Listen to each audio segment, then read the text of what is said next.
Existing home sales in the U.S. inched higher by 0.2% in April, with 4.02 million homes sold.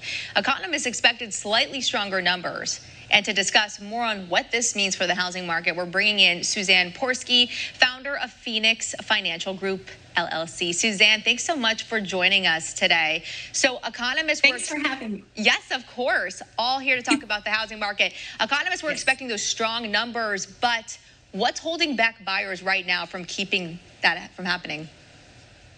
Well, Dana, the housing market has always been one of the it's been one of the clearest windows into how Americans are feeling financially. So we can tell by the markets that the Americans, the people, are still very cautious.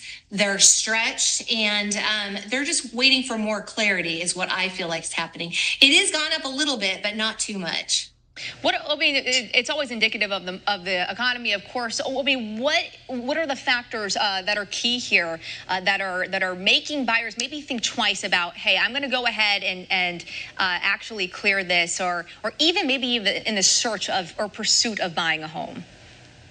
Right. Well, you're looking at interest rates that they went down and now they've kind of eked back up. And I was talking with clients this morning, and they said, listen, what used to be, because our average median home right now is $417,000. So you look at that at 3%, and you're looking at a $1,700 a month payment. You look at our current rates, and you're looking at $2,500 a month payment. So that's up about 42%. So it's much more of a methodical purchase at this point. It's not like it used to be where money was a lot more free. It was moving a lot more freely. These days it's not. And then I personally think, being in the seat that I am, that there's this undercurrent right now where women are in the process of obtaining about 34 trillion of the dollars out there. There's this wave of transfer of assets. So as women are getting more into this market, they're being more strategic. They're not with the hype and excitement. Everything is more strategically moved. They want to see where it's going to go. And so clients this morning were talking about that, and they said, as much as we would like to sell and maybe downsize, we're going to just hold off because we don't want a higher interest rate. Theirs was about 2.75. They don't want to go into a 6% interest rate. I think a lot of things from I'm in a younger generation, so we're just now starting to look and buy homes. And I think one of the things that at least is keeping me holding back from doing so is HOA. How much does HOA play into a home buying purchase, I guess, like strategy? Is it something that also keeps people back? Absolutely, Dana. And I think that's one of those things that people don't realize, especially as they go to these markets and they go, wow, I love this neighborhood. I love all the amenities. Then they have this HOA. And depending on if you're in the coast or if you're in the middle of the United States, I grew up in Southern California. Those HOAs out there are enormous compared to maybe what you get in the middle of the United States. So yes, HOAs are very important. Insurance. Home insurance, depending on where you're located, those have seen an increase. So it's not just the price of the house, it's the overall investment. And that's where I'm seeing the hesitation, and people, they're still buying, and we still don't have enough houses for the people and the demand that's out there. They're just being more cautious. They want more clarity.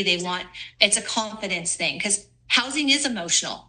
And when the housing market slows down, then you're seeing that confidence is what's reflecting is that confidence is slowing down. Of course, I think it's one of those things where you hear a friend looking to buy a home or a family member, and then you have some confidence. If they're going to do it, well, maybe I can do it. So Suzanne, you mentioned you live in SoCal. I also live in Southern California. And listen, it is just miserable out here. The market here is not in the best shape. It could always be better. And we're seeing where we live, apartment homes, they're being built, townhomes, but no single family homes. It seems like it is something of a scarcity here. And so that's another fear that people are talking about. Am I at the point where I just need to jump ship and move if I want to be a homeowner? Well, you're talking to somebody who jumped ship and moved, so yes, it was really, really scary. But I'm out. I've got a lot of a bang for my buck. A lot of people do out here. I know my kids said as soon as we're 18, we're heading back to SoCal. I go, that is your right. I hope not, but yeah, I understand. And then they started dating and they went to college and then started looking at the housing market and the job market and said, wow, we're going to be able to actually buy a home out here.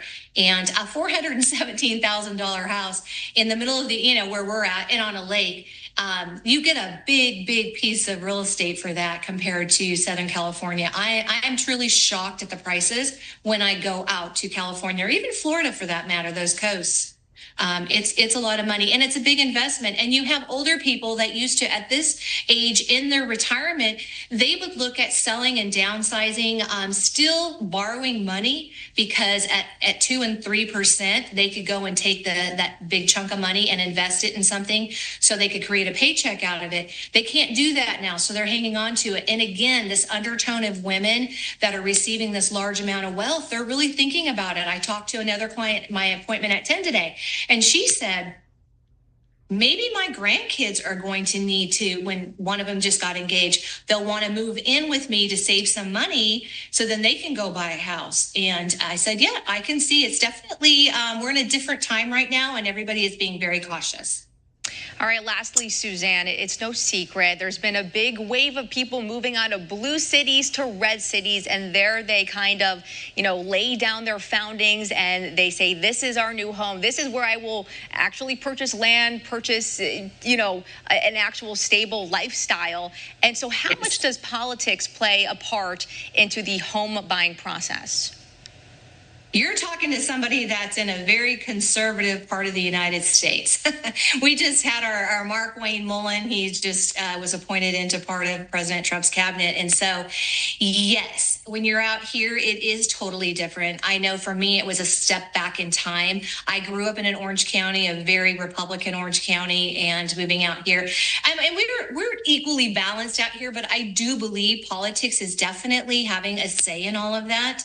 And it'll be interesting to see how this next, 4 to 10 years turns out. I believe that there is going to be more of a migration towards the middle of the United States. And our housing out here is different. Remember, in Southern California, if I thought about selling my house was sold.